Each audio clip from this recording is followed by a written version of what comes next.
दोस्तों, आप देख रहे हैं बाबा दर्शन न्यूज़। बाबा दर्शन न्यूज़ से मैं इनामुल्ला खां। अपनी दाल नहीं गलती देख पत्नियों के सहारे संसद यात्रा। बिहार के 4 बाहुबलियों ने सेट किया सियासी गेम। बिहार की राजनीति में वर्षों से बाहुबल और बाहुबली का जोर देखने को मिला है। इसी कड़ी में एक बार फिर आगामी लोकसभा चुनाव में ऐसे कई बाहुबली नेता हैं जो खुद तो चुनाव नहीं लड़ सकते, मगर लोकसभा किसी तरह से पहुंचने की इच्छा इतनी ज़्यादा है कि अब अपनी पत्नियों के रास्ते नया प्लान बनाना चाह रहे हैं। लोकसभा चुनाव में ऐसे कई बाहुबली नेता हैं जिन्होंने अपनी पत्नी को पार्टी का टिकट दिलवा दिया है और उन्हीं के रास्ते वह लोकसभा पहुंचना चाह रहे हैं। चुनावी समर में यह दिखाने की कोशिश हो रही है कि इन बाहुबली नेताओं की पत्नी चुनावी मैदान में है, मगर असल में चुनाव वो खुद लड़ रहे हैं। बात कर लें पूर्व सांसद लवली आनंद, बाहुबली नेता आनंद मोहन की पत्नी हैं, जिन्हें इस बार शिवहर लोकसभा सीट से जनता दल यूनाइटेड ने अपना प्रत्याशी बनाया है।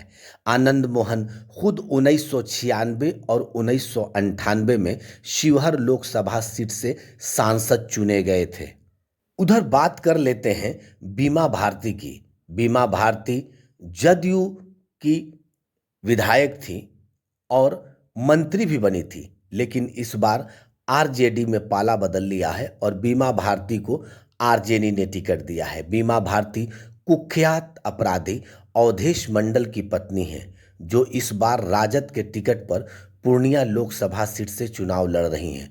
अवधेश मंडल के खिलाफ हत्या और अपहरण के दर्जनों मामले दर्ज हैं और उनकी छवि एक बाहुबली और अपराधी की है। अवधेश मंडल की पत्नी बीमा भारती 5 बार से विधायक रह चुकी हैं। अब बात कर लेते हैं विजय लक्ष्मी देवी। जनता दल यूनाइटेड के टिकट पर सिवान से लोकसभा चुनाव लड़ने वाली विजय लक्ष्मी देवी बाहुबली नेता रमेश सिंह कुशवाहा की पत्नी हैं। रमेश सिंह कुशवाहा का ताल्लुक सीपीआई-एमएल से रहा है और शिवजी दुबे हत्याकांड के मुख्य आरोपी भी हैं और जेल भी जा चुके हैं। रमेश सिंह कुशवाहा खुद पूर्व विधायक हैं।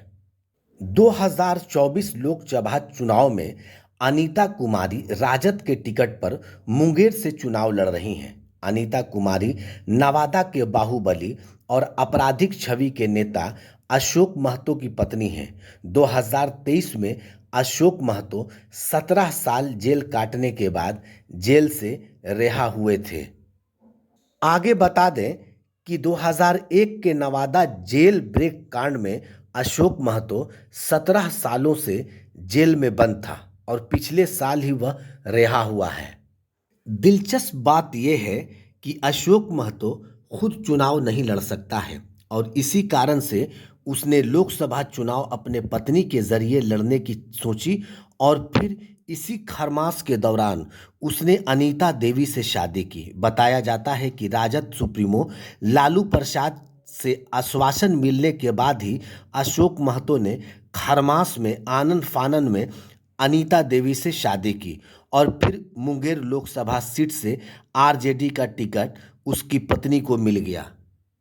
ये सीट काफ़ी हॉट मानी जा रही है। अनीता देवी अब चुनाव मैदान में जनता दल यूनाइटेड के पूर्व राष्ट्रीय अध्यक्ष ललन सिंह के खिलाफ मैदान में है।